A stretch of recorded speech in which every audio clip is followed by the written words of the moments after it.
उन्होंने कुछ पैसे खर्च किए ताकि वो फोटोग्राफी का कोर्स कर सके, बेसिक सीख सके। इसके बाद अपनी प्रैक्टिस के बल पर उन्होंने खुद को इम्प्रूव किया। वो बताते हैं कि उन्होंने सीखने के लिए बहुत सारे लोगों की फ्री में पिक्चर्स खींची, फ्री में उनका पोर्टफोलियो बनाया। इसके लिए उन्हें जो सामने मिल जाता, जो अपनी पोर्टफोलियो बनवाने को तैयार हो जाता, संदीप उसी को पकड़ लेते थे।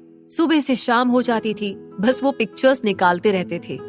कई बार तो उनका फोटोग्राफी का ये सिलसिला रात तक चलता ही रहता था, जब तक रोशनी पूरी तरह से खत्म नहीं हो जाती थी और जब तक सामने वाला उनसे ये ना कह दे कि भाई अब वो थक चुका है। संदीप माहेश्वरी की इस लगातार प्रैक्टिस ने उन्हें अपने काम में एकदम प्रोफेशनल बना दिया था। फोटोग्राफी एक जुनून था जो संदीप के सर पर सवार हो चुका था। संदीप समझ चुके थे कि फोटोग्राफी ही वो करियर है जहां पर वो आगे बढ़ना चाहते हैं। अपने इस काम से वो एक महीने का 25 से 30 हजार कमा रहे थे। उनकी फैमिली बहुत खुश थी, लेकिन उन्हें कहीं ना कहीं सेटिस्फैक्शन नहीं था। इसी बीच उनका एक दोस्त उनके पास आता है जो उन्हें एक और मल्टी लेवल मार्केटिंग कंपनी के बारे में बताता है। वो कंपनी अब भारत में बंद हो चुकी है। उसका नाम जापान लाइफ था, जो उस समय पर बहुत बड़ी मल्टी लेवल मार्केटिंग कंपनी थी। जापान लाइफ एक बहुत बड़ी लेवल की कंपनी थी, जहां एंट्री के लिए ही आपको 70,000 रुपए की जरूरत पड़ती थी।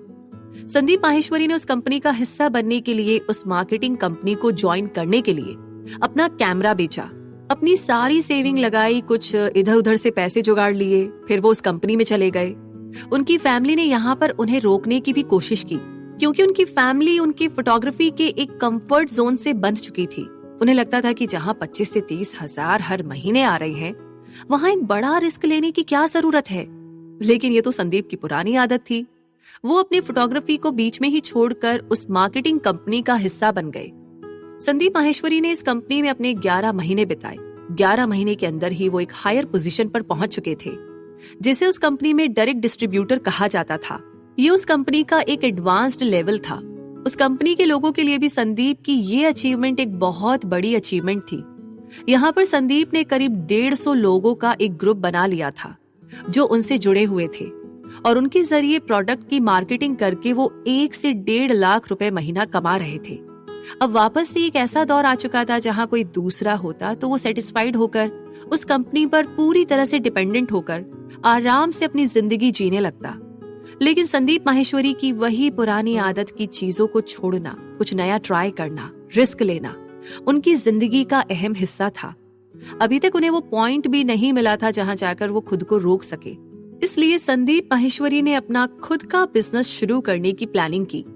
अब उनकी फैमिली वापस से परेशान होने लगी। उनकी फैमिली का कहना था कि जहां आप 1 से 1.5 लाख रुपए एक महीने का कमा रहे हैं, वहां इस कंपनी में कुछ देर और कुछ दिन और बने रहने में क्या बुराई है।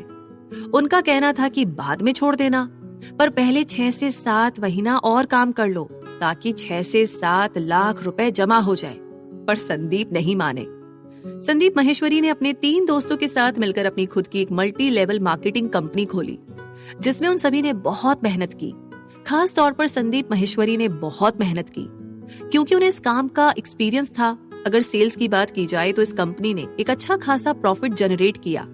लेकिन ओवरऑल जब ये कंपनी बंद हुई तब संदीप के हाथ में कोई पैसे नहीं थे, जबकि इसमें संदीप ने अच्छे खासे पैसे इन्वेस्ट भी किए थे।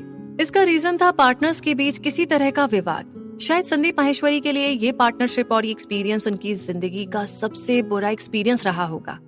इसलिए संदीप इस बारे में ज्यादा बात करने से कतराते हैं। वो ना तो अपने पार्टनर का नाम रिवील करना चाहते हैं और ना ही उस कंपनी की पूरी कहानी। पर ये तो फिक्स है कि इस कंपनी के बंद होते ही संदीप माहेश्वरी को एक बार फिर से एक बड़ा नुकसान झेलना पड़ा। इस कंपनी के बंद होते ही संदीप माहेश्वरी ने किताब लिखी है, जो मल्टी लेवल मार्केटिंग के ऊपर लिखी गई थी। संदीप ने उस किताब को लिखने में भी बहुत मेहनत की। एक इनोवेटिव आइडिया लगाया, उस किताब को उल्टा बनाया जाए, जैसा कि उर्दू की किताबों में होता है, जो उल्टी पीछे से पढ़ी जाती है।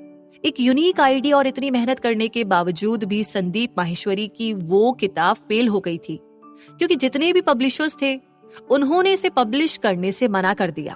पब्लिशर्स को लगा कि इसमें कोई दम नहीं है। संदीप ने सेल्फ पब्लिशिंग का आइडिया लगाया और एक प्रिंटिंग शॉप के जरिए अपनी किताब पब्लिश करवाई और इसकी 850 कॉपियां बनवाई।